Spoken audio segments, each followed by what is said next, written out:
ಬನ್ನಿ ಸ್ನೇಹಿತರೆ, ನಮ್ಮ ನಮಸ್ತೆ ಹಿಂದೂಸ್ತಾನ್ ಹಿಂದಿನ ಎಪಿಸೋಡ್ಗೆ ಎಲ್ಲರಿಗೂ ಸ್ವಾಗತ ಸುಸ್ವಾಗತ. ನೋಡಿ, ನಮಸ್ತೆ ಹಿಂದೂಸ್ತಾನ್ ಮೈಸೂರು, ನಮಸ್ತೆ ಹಿಂದೂಸ್ತಾನ್ ಉದಯ್ ಎರಡು ಒಂದೇ.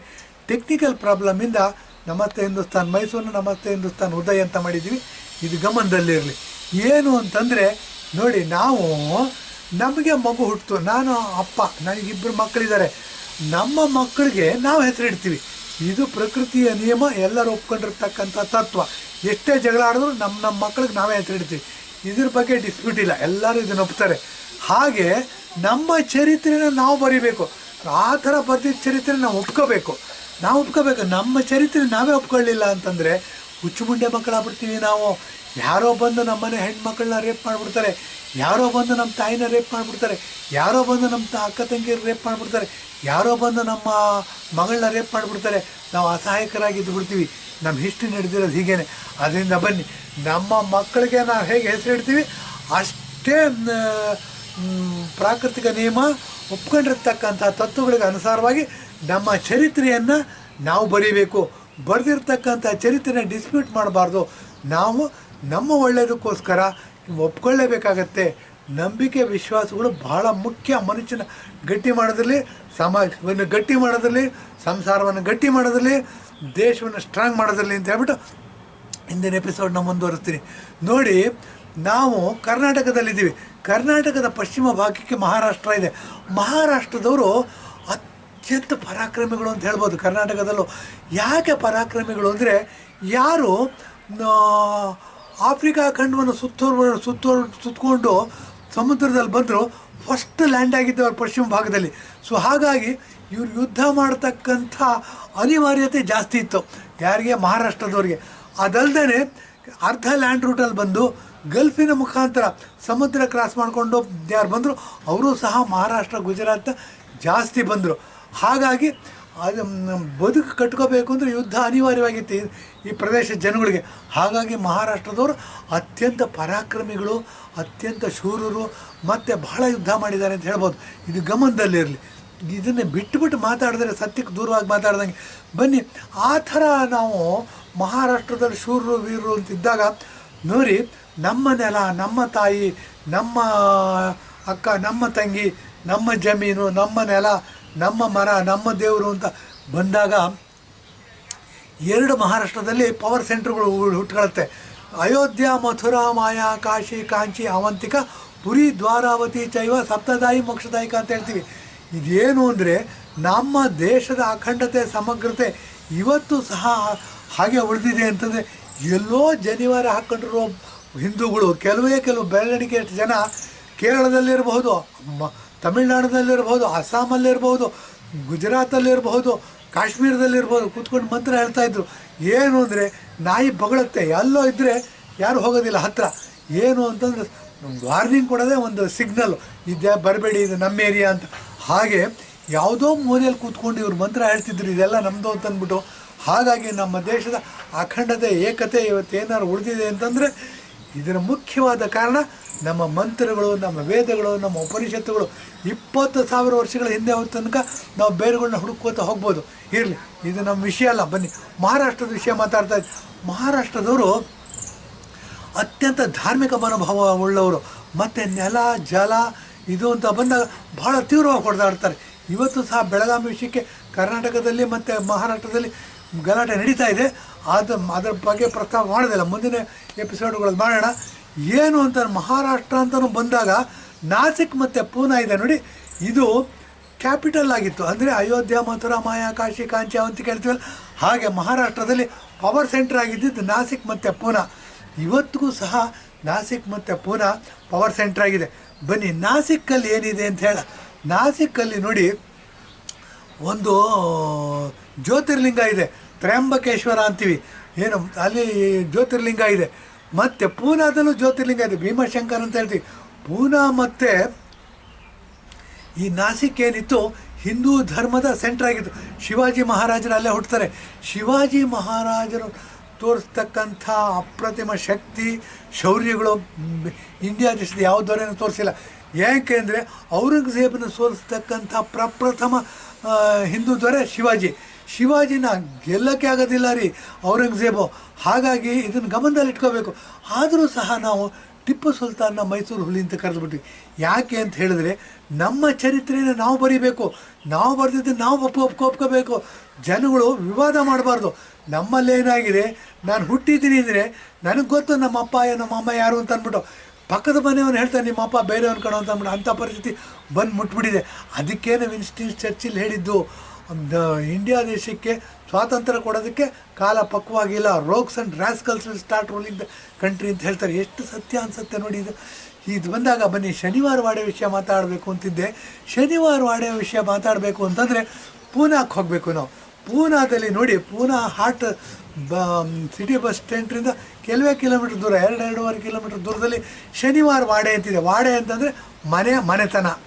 ಇದನ್ನು ಕನ್ನಡಕ್ಕೆ ಅನುವಾದ ಮಾಡಬೇಕು ಅಂತಂದರೆ ನೋಡಿ, ಅಲ್ಲೊಂದು ದೊಡ್ಡ ಫೋರ್ಟ್ ಇದೆ. ಫೋರ್ಟ್ ಸುಮಾರು 50 ಎಕರೆ ಜಾಗದಲ್ಲಿದೆ. 50-60 ಎಕರೆ 100 ಎಕರೆನೂ ಆಗ್ಬೋದೇನೋ ಎಕರೆ ಜಾಗದಲ್ಲಿದೆ.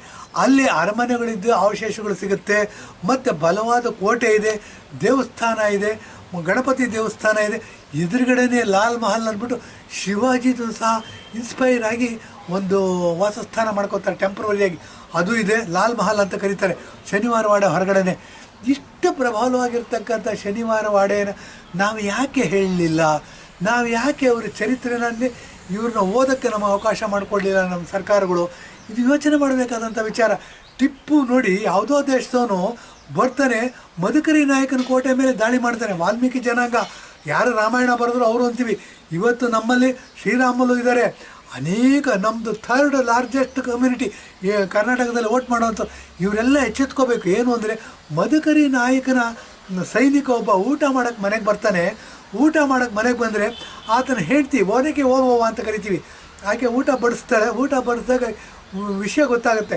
ಇವನು ಊಟ ಬಿಟ್ಟು ಹೇಳ್ಬೇಕಾಗತ್ತೆ ಪತಿ ಭಕ್ತಿ ಹೇಗಿರುತ್ತೆ ಅಂತ ಅವ್ರು ಹೇಳ್ತಾಳೆ, ನೀವು ಊಟ ಮಾಡಿ ಪೂರ್ತಿ ಅಂತ ಹೇಳ್ತಾಳೆ.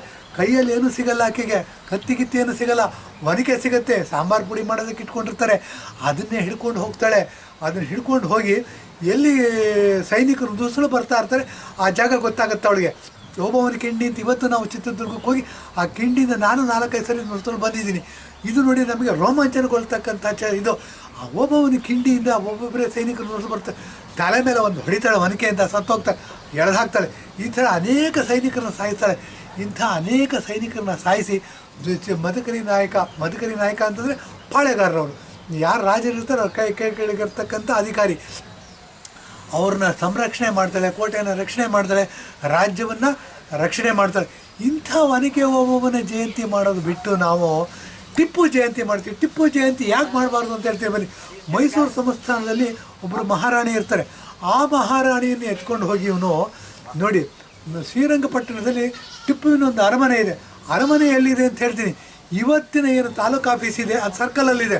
ಆ ತಾಲೂಕು ಆಫೀಸಿನ ಒಂದು 50 ಅಡಿ ಮುಂದಕ್ಕೆ ಹೋದರೆ ಒಂದು ನಮ್ಗೆ ಹಾಳು ಬಿದ್ದಿರೋ ಅರಮನೆ ಸಿಗುತ್ತೆ. ಅರಮನೆ ಸೊಂಟ ಮಟ್ಟದವರೆಗೂ ಸಿಗುತ್ತೆ ನಮಗೆ. ಆ ನೆಲ ಸಿಗುತ್ತೆ, ಗೋಡೆಗಳು ಸಿಗುತ್ತೆ, ಅದ್ರ ಮೇಲೆಲ್ಲ ಬಿದ್ದೋಗಿದೆ. ಯಾಕೆ ಬಿದ್ದೋಯ್ತು ಅಂತ ಹೇಳ್ತೀನಿ. ಬನ್ನಿ, ಯಾಕೆ ಬಿದ್ದೋಯ್ತು ಅಂತಂದರೆ, ಮಹಾರಾಣಿಯನ್ನು ಕಿಡ್ನ್ಯಾಪ್ ಮಾಡ್ಕೊಂಡು ಹೋಗ್ಬಿಟ್ಟಿರ್ತಾನೆ. ಕಿಡ್ನ್ಯಾಪ್ ಮಾಡ್ಕೊಂಡು ಬಂದಿ ಮಾಡಿ ಇಟ್ಕೊಂಡ್ಬಿಟ್ಟಿರ್ತಾನೆ.